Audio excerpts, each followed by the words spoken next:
trouble our country was in, I knew I couldn't stand by and watch any longer. Our country has been so good to me. I love our country, and I felt I had to act.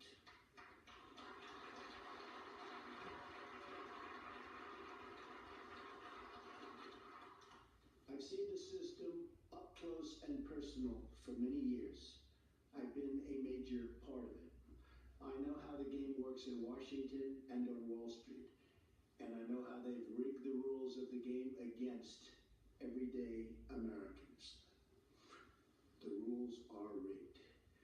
Nearly 1 in 4 Americans in their prime earning years isn't even working. 1 in 5 households have no one with a job. 45 million Americans are on food stamps, and 47 million are living in poverty. We have failed our inner cities, and in so doing, have failed our African American and Hispanic communities. We've misguided military adventures overseas and wars that go on forever that just cannot be won by the people that are doing it now. They don't know how to win the wars. At home, we have our great veterans dying while waiting for medical care. Change has to come from outside our very broken system. Our system is broken. The fact that Washington and the Washington establishment has tried so hard to stop our campaign is only more proof that our campaign represents the kind of change that only arrives once in a lifetime.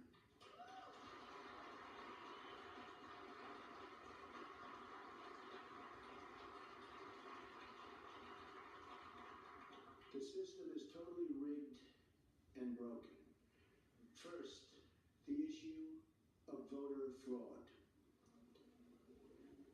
According to Pew, there are 24 million voter registrations in the United States that are either invalid or significantly inaccurate. And when I say that, there are such inaccuracies, it's unbelievable. 1.8 million dead people are registered to vote, and some of them are voting. I wonder how that happens. 2.8 million people are registered in more than one state.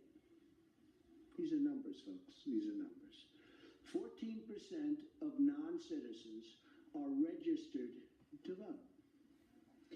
The system is also rigged because Hillary Clinton should have been precluded from running for the presidency of the United States. But the FBI and the Justice Department covered up her crimes, which included lying to the FBI and Congress on numerous occasions, and included saying, "I do not recall," to the FBI on 39 separate times. She recalls everything else, but 39 separate times she said, "I do not recall." Well, that's a lie also.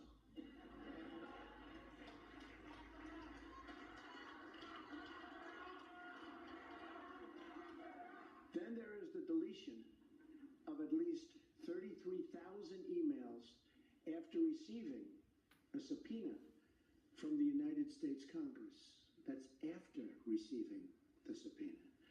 As an example, it was announced this week that the highly respected 4-star general, James Cartwright, may be sentenced to up to 5 years in prison with a massive fine for lying on one occasion to the FBI. And he said he did that for national security reasons. Highly respected man, a 4-star general. This took place 2 days ago. How must he feel? A big part of the rigging of this election is the fact that Hillary is being allowed to run despite having broken so many laws on so many different occasions. Why is she allowed to run? The dishonest mainstream media is also part, and a major part, of this corruption.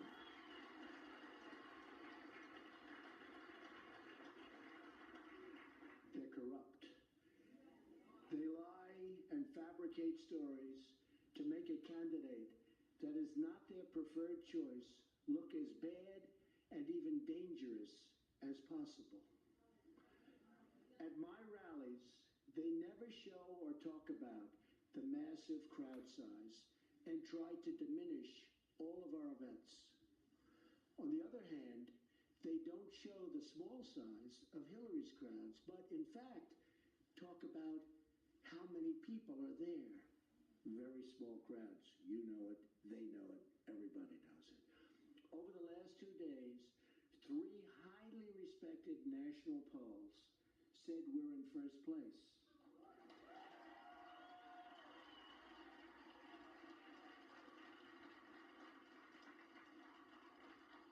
And one of those pollsters was the most accurate poll on the last 2 cycles. But the media refuses to even say it or put that word out. They refuse to talk about it. They're trying desperately to suppress my vote and the voice of the American people. As an example of the power structure I'm fighting, AT&T is buying Time Warner and thus CNN, a deal we will not approve in my administration because it's too much concentration of power in the hands of too few.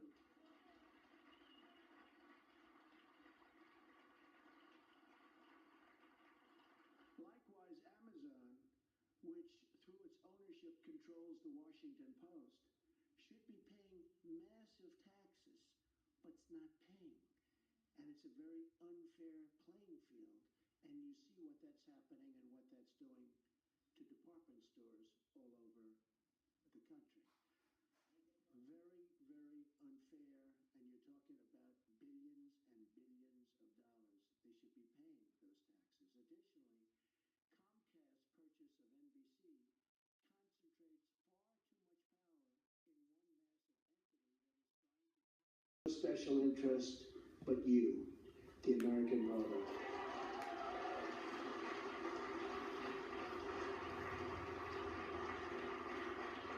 I didn't have to do this, believe me. There's nothing easy about it. But I had to do it. I love our country. I love the people of our country. And I felt I had to do it. Thank you. One thing we all know is that we will never solve our problems by relying on the same politicians who created these problems in the first place. Hillary Clinton is not running against me. She's running against change. And she's running against all of the American people and all of the American voters.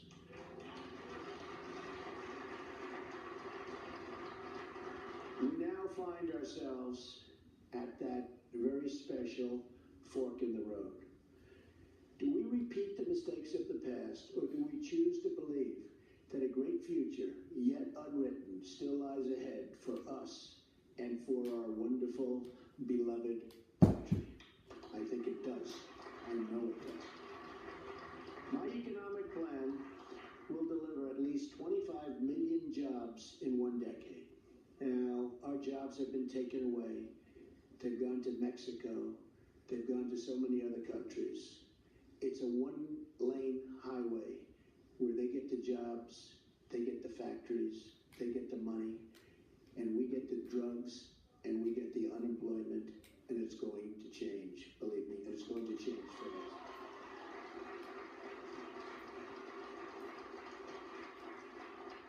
And that goes for all countries. When you look at China, when you look at every country, every trade deal we have is horrible.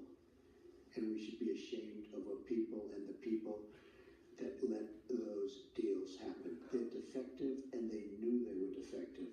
And they were done for a reason. And believe me, they will be unwound so fast. And we will have trade. We will have great trade. And it'll be free trade, but it'll be fair trade and it'll be real. My security plan, so important. They've taken the jobs from us. My security plan will bring safety to our poorest communities. My ethics plan will end the corruption in our government. We will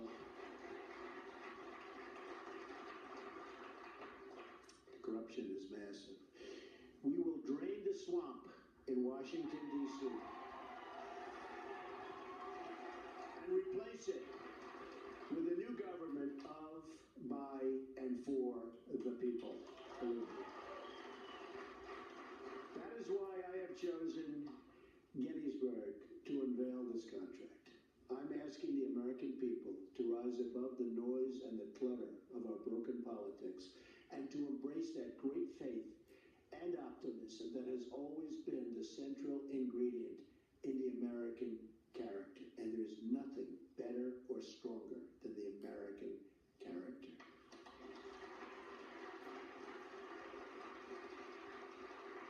I am asking the American people to dream big once again. What follows is my 100-day action plan to make America great again. It's a contract between Donald J. Trump and the American voter, and it begins with bringing honesty, accountability, and change to Washington, D.C.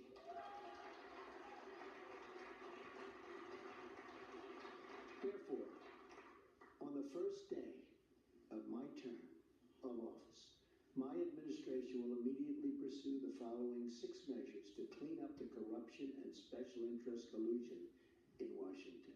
First, a constitutional amendment to impose term limits on all members of Congress. Second, a hiring freeze on all federal employees to reduce federal workforce through attrition, exempting military, public safety, and public health.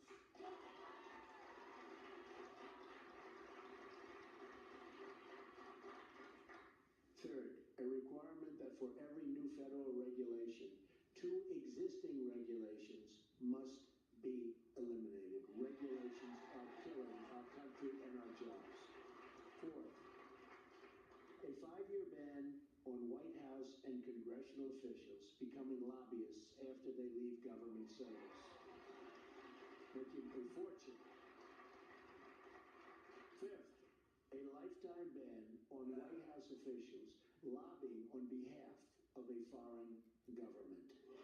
Very good. Six, a complete ban on foreign lobbyists raising money for American elections. It's what's happening. On the same day, I will begin taking strongly 7 actions to protect American workers. Our American workers have been treated so badly by politicians that don't have their interest at heart. And we're going to change that. We're going to change that very, very fast. First, I will announce my intention to totally renegotiate NAFTA, one of the worst deals our country has ever made, signed by Bill Clinton, or withdraw from the deal under Article 22